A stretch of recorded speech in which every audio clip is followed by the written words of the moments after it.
எந்திரிச்சதும் இந்த பசுமையான புல்லு மேல நடக்கும்போது எவ்வளவு ஜில்லுன்னு இருக்கும்ல.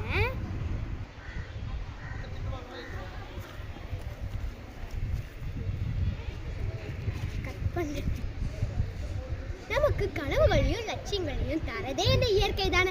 அப்ப இயற்கையை நாம தானே பார்த்துக்கணும். பிரியாணி தான் ருசிங்கிற இன்னொரு மனுஷன், அதுதான் இந்த கதை. கதைக்குள்ள போகலாமா? கதைக்குள்ள போக ரெடியா? சரி வாங்க, நம்ம மரத்தை நட்டு வைக்கலாம்.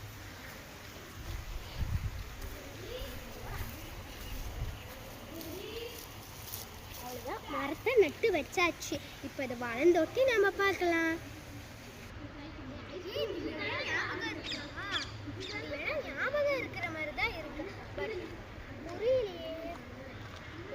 இந்த இடம் ஞாபகம் இருக்கு. இந்த இடத்துல தான் நம்ம செடி நட்டு வச்சோம். சரி, அது இப்போ எங்க இருக்குன்னு நம்ம பார்க்கலாமா? அப்போ ஒரு செடி நட்டு வச்சேன், ஆனா அது பெரிய செடியாவே மாறிடுச்சு.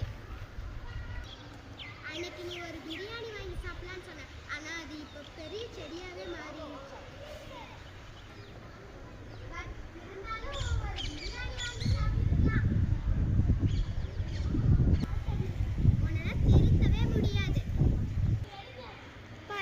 விதையா காயா பூவா அப்படி நிறைய இருக்கு. நம்ம சாப்பிட்டதும் தூக்கி போடுற மாதிரி இந்த இலைகளும் சரி இந்த செடிகளும் என்ன சொல்ல வருதுன்னு நாம கேட்கவே மாட்டேங்கிறோம்.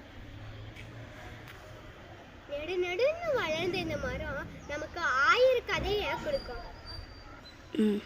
செடிலாம் நல்லா வளர்ந்துருக்கு.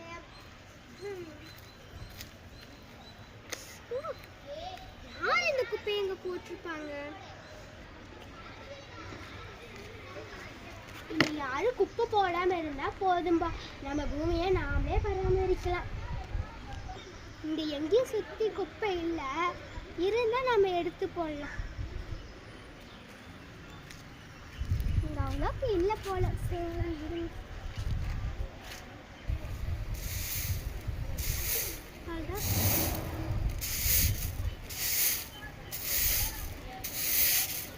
அதுதான் குப்பையை கூட்டி முடிச்சாச்சு.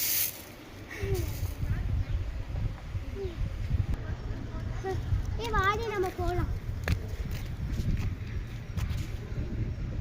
ஏமா இப்படி குப்பையை எங்க போடுற? நான் தான் கூட்டிட்டு இருக்கேன்னு தெரியல. பக்கத்துல டஸ்ட்பின் இருக்கு, அங்க போய் போடலாம்ல. குப்பையை எங்க தானே போட்டேன், ஒன்றும் உங்க மண்டையெல்லாம் போயிட. ரொம்ப பிழுத்திக்காதீங்க. நீங்க கூட்டிட்டு தான் இருக்கீங்க, எடுத்து டஸ்ட்பின்ல போட்டு போங்க. இனி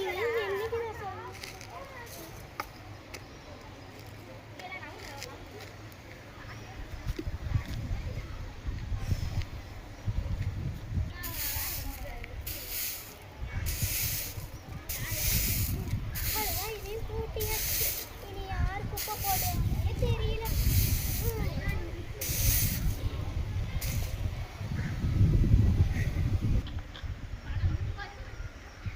இங்க வாங்கம்மா, என்ன பண்ணிட்டு இருக்கீங்க? வாங்க. என்ன நாங்களா? நீங்களே தான், வாங்க வாங்க. வரேங்க மிஸ். ஏமா இவங்க கஷ்டப்பட்டு கூட்டுறாங்க, நீ போய் குப்பையை எங்கே போடுற? அவங்க கஷ்டப்பட்டு பண்ணுற வேலையெல்லாம் ஏன் இப்படி பண்ணுற? நம்ம பூமியை நாம தான் பராமரிக்கணும், என்ன சரிங்களா? இப்போலாம் தப்பு பண்ணக்கூடாதுங்கம்மா, அதை ஃபஸ்ட்டு நீங்கள் தெரிஞ்சுக்கோங்க சரிங்களா? இந்த பூமியை அவங்க காப்பாற்றுறாங்க, குப்பையெல்லாம் இருக்கிறாங்க, அதுக்கு நீங்களாம் போய் அவங்ககிட்ட நன்றி சொல்லணும். என்ன இது? இனிமேல் இப்படிலாம் பண்ணக்கூடாது. அவங்ககிட்ட போய் சாரி கேளுங்க, போங்க. கூட்டிகிட்டே தான் இருப்பேன்.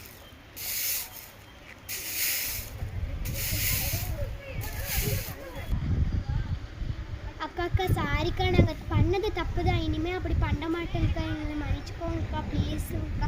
நீங்கள் எவ்வளோ கஷ்டப்படுறீங்க